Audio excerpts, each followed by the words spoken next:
welcome to my channel. Today I'm doing a Bible journaling process video, and that's the book that I am currently reading. So that's kind of what I'm basing my Bible journaling process on. I'm working in 1 Corinthians 12 and talking about how everyone is given different gifts and stuff like that.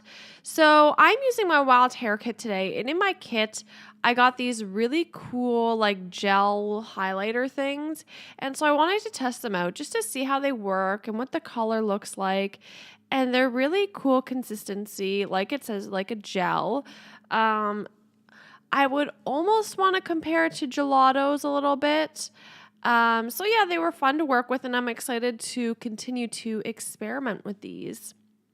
So what I'm doing here is I am using them to make little, I don't know, art marks, I guess you could call it, and just filling up all the space, and that'll kind of be my background. I do that a lot with paints and Bible journaling, but I thought it would be fun to use these markers. They are like highlighter colors, so just remember that. There I'm using it like how it's probably mostly intended to be used.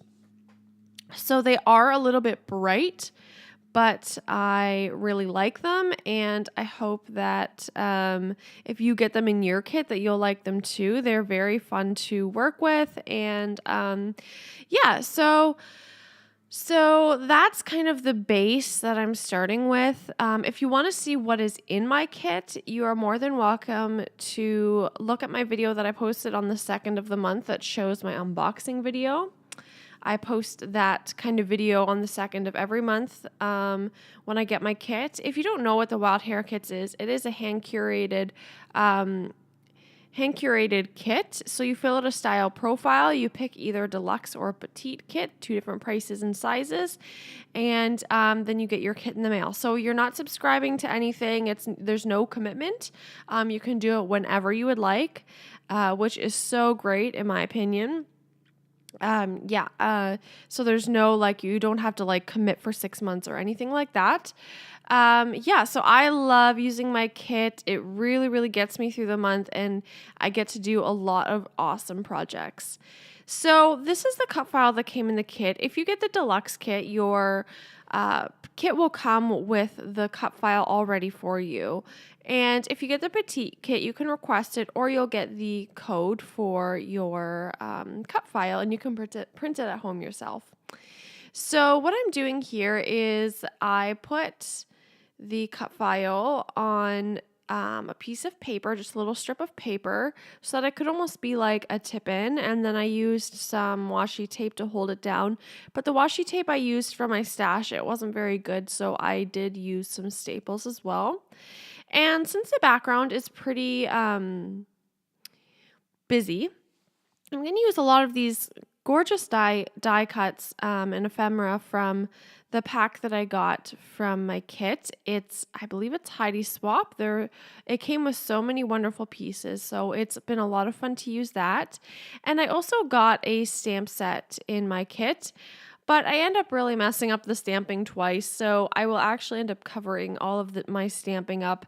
I'm still getting used to stamping, and also because this Bible is so well used, it's not flat underneath, which was my mistake. I really should have put something underneath it so that I'd have a flat surface to use for my stamping, if that makes sense. So, yeah, you should always do that when you're stamping, which, learn from me, I suppose. So now I'm just going to glue everything down. And as you can see, I just kind of layered them all on top of each other, and it gives me space for journaling. And I just do want to say, because sometimes I do get these concerns, people are concerned that I'm covering up the words in my Bible, which I totally understand, but this is specifically my art Bible. So I do have another Bible that is for reading, and then of course the app on my phone, and this is for my art. So I hope that you can understand that there is a difference, that I do have separate Bibles for separate purposes, and I know that God gave me these materials to really dig into his word and to nourish like my relationship with him. So yeah, that's just my perspective, and it's totally cool if you feel differently. Everyone, it feels different about different things. So no big deal if you don't agree with me. It's all good. Everyone is different. Um, so yeah, I just wanted to kind of clear the air about that because some people are like, I start like covering up the words or like, oh my gosh. So here's the second time where I try and stamp and I was being so silly and forgot to put something underneath. So I cover up that stamping as well because then I try to do it again because it turned out so poorly and it just made it worse. And I do recommend that you use some I don't know. Right now I use baby wipes. It's not the most environmentally friendly thing to use, but because it's single use. But I am trying to eliminate my single use products. So I'm trying to find an alternative for baby wipes, which I think there is one out there. Someone will have to put it down below. What is like a tool I can use to clean off my stamp instead of using baby wipes? That is not a single use product. Anyway.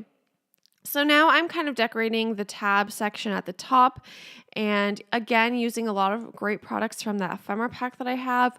That ephemera pack really has a lot of pieces in it, so it's been really fun to work with. I also got these freckled fawn hearts that have been awesome, especially for Bible journaling. It adds the perfect little touch.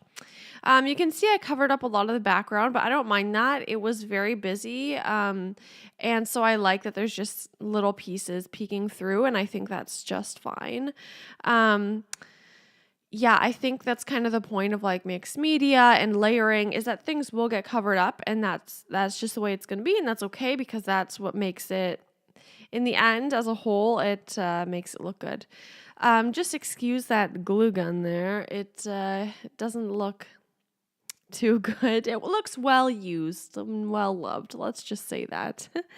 And so when I close the tip in or the cut file onto the page, I realized that it looked very plain. So I wanted to put some different pieces of ephemera on that too. And this pack came with a lot of vellum pieces and acetate pieces. And so that's what I'm going to do. I'm going to decorate it with some of those and just use my stapler to staple it down just to give it something special because it just felt like very plain against everything else. And I can't remember if it's in the video or not, but I do use my gel highlighters to kind of make some shadowing on it. And I think it looks pretty cool. And I did rub it a little bit and okay, so I'm doing it here. I rubbed it a little bit and it did spread just a little bit. So I'm wondering if I put gesso on and kind of wrote on it and then spread it with like a paintbrush or like a wet finger or something, if it would spread a lot better. So I definitely do want to experiment with that too, because I think from my impressions so far, they're a lot like gelatos. And these are from the Creative Devotion line from American Crafts, in case you're wondering. I'm also going to come in with some gold Heidi Swapp Color Shine. This isn't from my kit, but just from my stash. And then I started to use a baby wipe on it. And so that's when I thought of the idea of maybe next time experimenting with like a paintbrush and water and stuff. And then I'm going to put some Heidi Swapp Color Shine on the back as well. And I believe that finishes it off. So thank you so much for watching. I hope you have a wonderful day. Let me know what you think. And any questions you can put below. Thanks for watching. Bye.